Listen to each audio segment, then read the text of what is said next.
Welcome to Chik, the podcast where the girl with many titles talks about life, the good and the bad, and everything around it. We're going to sit, chat, share life stories and experiences, from business to relationship.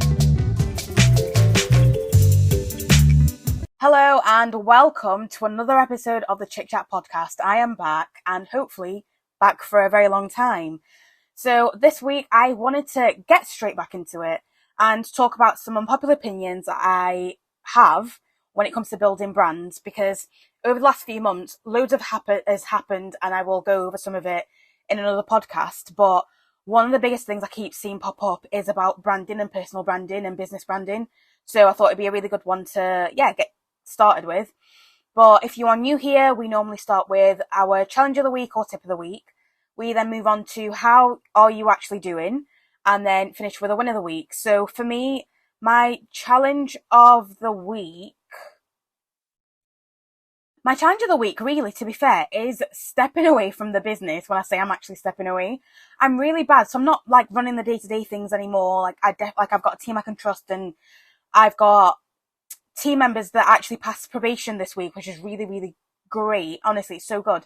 But I'm one of those people where sometimes, like, if I can do something right and do it right the first time, I'm like, I'll just do it. And I'm really having to learn that I've got to train the team to make sure that even when I'm not available, they can do it, because there are times when, like, I'd leave, and then if something needs to be done, I might still get a question. So I'm just trying to make sure that, like, I'm setting firmer boundaries, and they're also aware that they can do anything that I'm leaving them to do.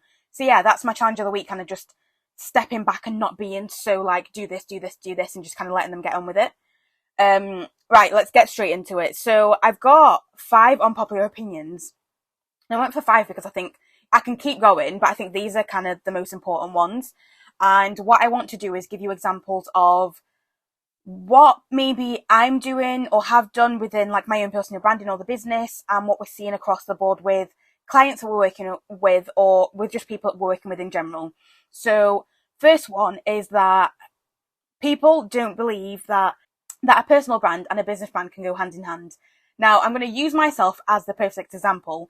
And I always think, like, why do people do this? Because now there's this emergence of, oh, you now need to have a personal brand because personal branding is so important. And it's like, well, no, you always should have had a personal brand. And if I give you, like, me as an example, my personal brand has me as a podcaster, has me as a marketing agency owner, has me as a consultant, has me as all these various things, and a content creator and influencer. So what does that mean? In everything that I do, if you look on my pages, I talk a little bit about, and I've got separate pages for separate things, don't get me wrong, but on most of my pages, especially Instagram, you will see a mixture of everything from, like, my foodie loves and content creation on that side, to the movie reviews me and G are doing, and then talking about things like business and letting people in when it comes to knowing, like, the stuff that's going on.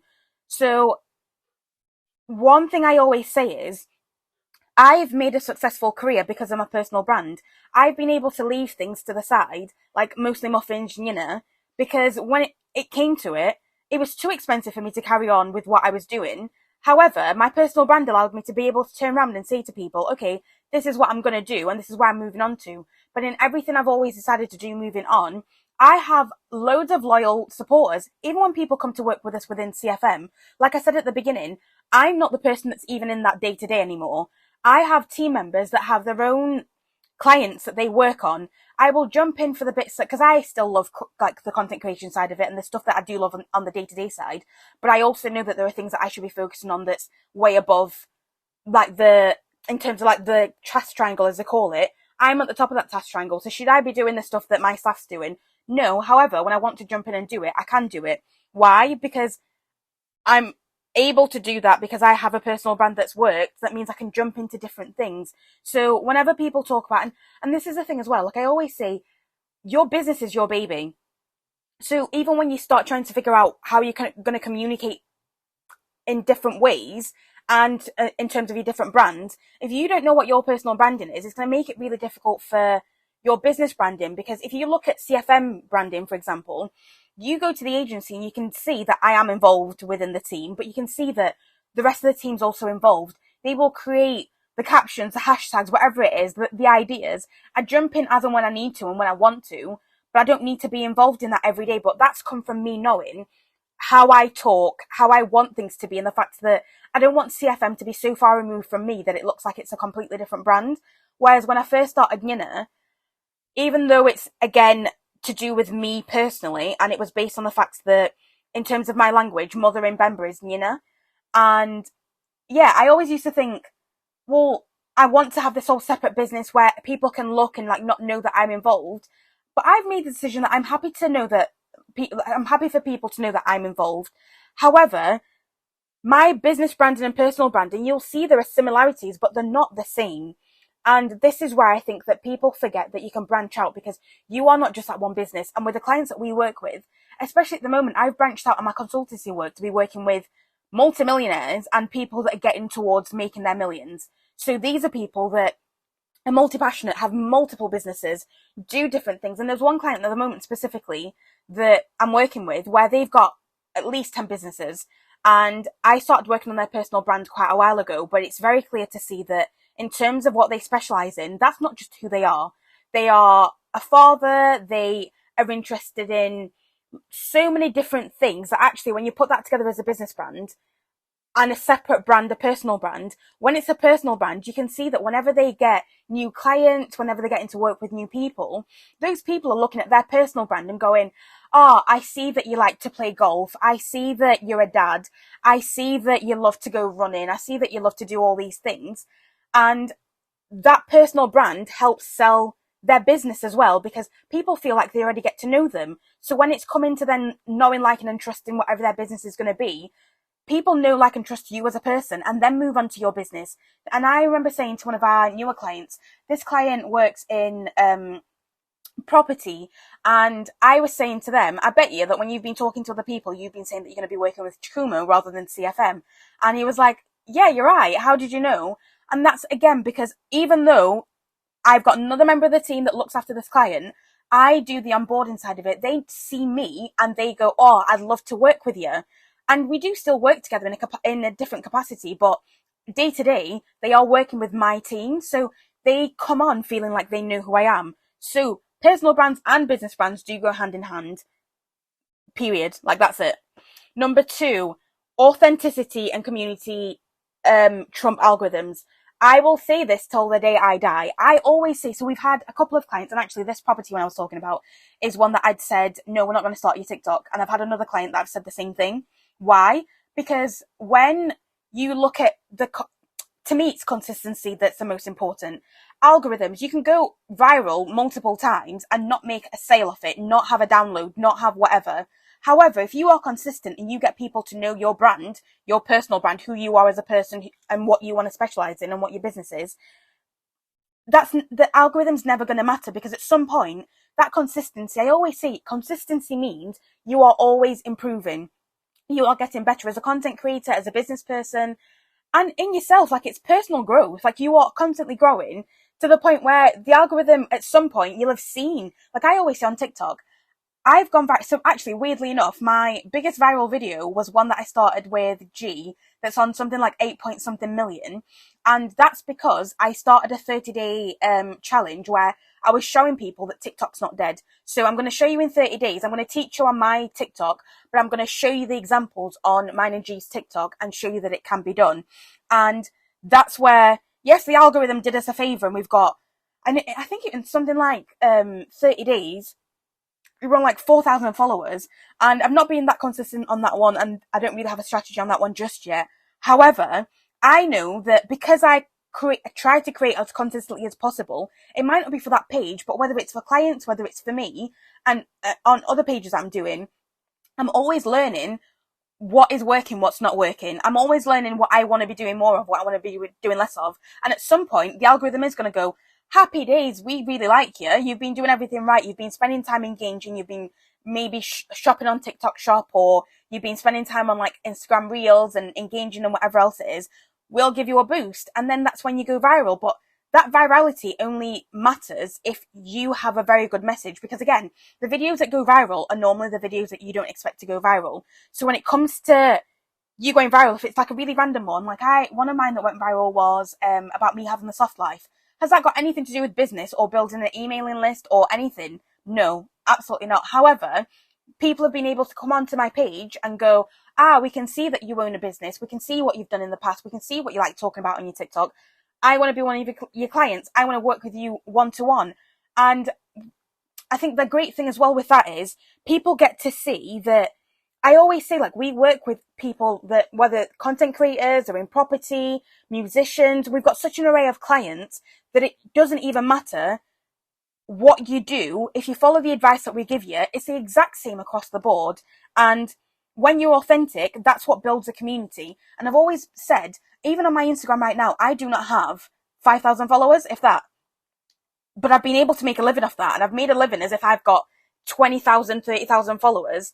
Why? Because people see what my engagement is like. People see that I've got a community. People see that I'm authentic, that I show up as me all the time. So stop ignoring your actual community and stop focusing on the algorithms. Start focusing on making sure that you're always coming across as the authentic you, that you're creating content that, even though it might make you feel cringy, it might make you feel like you're so outside of your comfort zone, it's still you.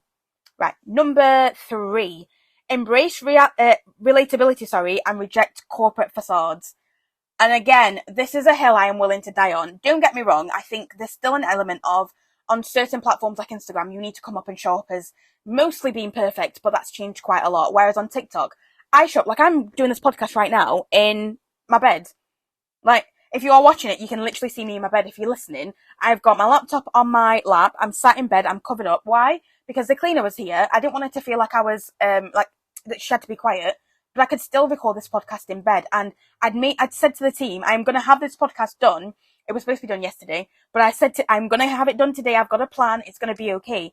Now, that's important because in terms of corporate life, especially when I started CFM, I always, and you know, and when you look at the, even the branding that I went with for both CFM and Yina to start with, it was all very much down like the corporate lane and it wasn't us. And I remember one of the team members saying, like, this does not fit us and it doesn't fit you as a person. Can we change it, please? And we did. And we went from, black and white with CFM to having, I think it's like pink and white, and we've got bits of grey and whatever else it is. But corporate businesses don't work the same anymore. People want you to be relatable. And when it comes to making sales as well, I found that the less corporate we are, and we're being completely honest, that, don't get me wrong, we still want your money, but we still want the best for you as we want the best for us. It's just made life so much easier because when people can relate to you as people, as a business, it's easier to sell. So why would you want to keep coming up as this corporate thing of, I'm not going to have my face? And again, everyone is different, do you? But I very much believe that when people get to know you and your brand and see the faces behind the brands, it just makes it so much more relatable and so much easier for people to go, yes, I know you. Yes, I like you. Yes, I can trust you. So yeah, out with corporate. Number 4, consistency outweighs paid advertising. Oh, I love this one so much because, so I was having this conversation with a client that came back. So this client was with us last year and they left us because of a couple of reasons. What the main reason was price. So when they came back and wanted to work with us, they said that they wanted to do some paid advertising. And to be fair, actually, I've had that with clients twice this year. So one client, and I gave this client as an example. So this client is based down south. And when they came to us, they'd said they'd been using paid advertising. And then when they were trying to create content specifically on TikTok, it was just bombing. And I'd said, well, have you stayed consistent? One, no, they hadn't. So if you're not consistent and you've just been using paid adverts, you're teaching the algorithm that we will keep paying you so that you can keep boosting us, and it will keep making things look worse when you stop as well. But there are ways to retrain algorithms, there are ways to retrain these platforms. So I will always say consistency is the most important thing, because if you don't know what you're doing organically, what's going to be the point in them paying for it? Because organically, if things aren't working and you just boost it, yes, you'll get a few more views, but is that going to mean that you're going to convert someone into a customer? Probably not. And again, if you don't know what you're doing and it's free, you're doing something wrong. Like, the solution to everything isn't just chucking money at it. And when it comes to social media, I will always say this, it's about consistency, because like I said before, consistency teaches you how to be a better content creator. It teaches you how to be a better business person. It teaches you just how to grow and be better. So if you are then not also focusing on paid adverts, we don't use any paid adverts within the business, and we are booked and busy. We may be looking at taking on a couple of extra clients before the end of the year, but that's just because I've got goals that I want to hit and I'm looking at where me and the team want to be. However, we don't need to take these people on. We are completely fine where we are, and we've done that without having paid adverts. Why? Because we know who our community is. We know what they're looking for. When we don't know what they're looking for, we don't chuck money at it, because we believe that means that we need to do a bit more research and go out to them, speak to them a bit more, and then find out. Does that mean we'll never use paid adverts? Absolutely not, because again, once we've got to the numbers that we want to get to, and we know that we are very happy with where the business is, yes, then we can use paid ads to maybe get us even further, but organic gets you started first, to the point where you can see, actually, if I boost this, how much more am I going to get in terms of people coming to my page, maybe people downloading the free downloads that I have, or people subscribing, buying, whatever else it's going to be. So absolutely, consistency outweighs paid advertising. Number 5, prioritize content creation for your brand's growth. This is me, as an example, prioritizing content creation. And like I was saying before, even the clients that came back from last year to now, we have given them the exact same advice we gave them a year ago. And a year ago, we said to them, you need to, 1, be consistent at creating content, but 2, put content at the forefront of what you're doing as well, because creating content, whether you batch create it and forget about it for a month, whether you do it week on week, whether you do it every day, whatever you're going to do, whatever works for you, is going to mean that as you grow, your brand grows, people get to know whatever your brand is, whether you are a musician, whether you are a content creator, whatever it is. That consistency is always going to mean that something's going to happen. I had a call, I think it was last week. So I've gone back to being consistent on socials. Now, don't get me wrong, I will always say it's not as easy as it sounds. And even I struggle. I always struggle. And I was talking about the fact that I was supposed to have like a month's worth of content sorted, and I've not been doing it. I've been very ad hoc, whereas I need to just get ahead of time, because 1, I have a team that like will do the edits for the videos if I don't want to do them. I've got people that literally, I've even got one team member at the moment that is in charge of just making sure that I get my content done. But what I've realized as well is, when I talk to clients, if you don't see the importance of creating content, it's going to be very, very difficult. Now, the call that I got last week was someone that I'd worked with in the past, a good few years ago before the pandemic, when I was doing more kind of the food styling side of it.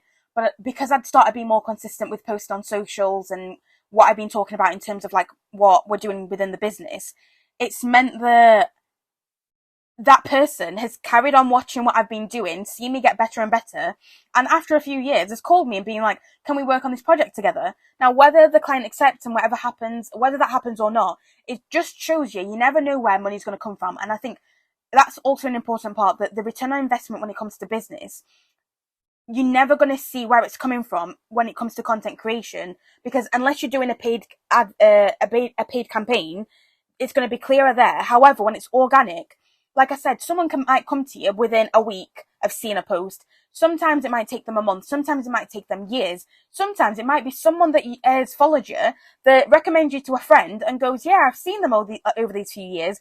And that's where you get a client from. So yeah, prioritize content creation, because you never know. Like, what are we doing at the moment? Where me and Jay are filming for a TV show. I am planning to take about like a month out of the business at the end of the year, which means that the business is going to run itself. I am back to doing the podcast and looking at how I should focus on like monetizing that. I've been asked to present at this conference. There were just loads of things happening where that's happened through content creation. Why? Because through the content creation, I'm able to show, now this is me in terms of being like an interviewer. When I've got people on the podcast, that's me literally showcasing, this is how I run interviews. Whether it's me going out for food and recommending places, showing how I create the actual content, building relationships with brands, everything that I've been doing on my socials and for content creation has meant that whenever I always say, like, when someone Googles your name and goes onto your socials or whatever else you've got, that's your shop front. When people look at my shop front, especially on Instagram, they can see a range of the different things that I'm into, who I am as a person, what I want you to know. And even in the pins that I've got on my different platforms, you can see exactly what I want you to get out of my content straight away. And then if you want to binge, you want to do whatever, you can see that. But that's where you can see, like, I will wake up with emails from brands wanting to collaborate, from people wanting to work together. And that's something I want to focus on doing more, but I've not even been doing as much as I'd have wanted to. And here I am. It's working. It's worked for years. So content creation is one of the most important things that you can do for your business, because that's how you get people to know you, and it's your shop front. It means that you're selling without having to sell. So focus on content.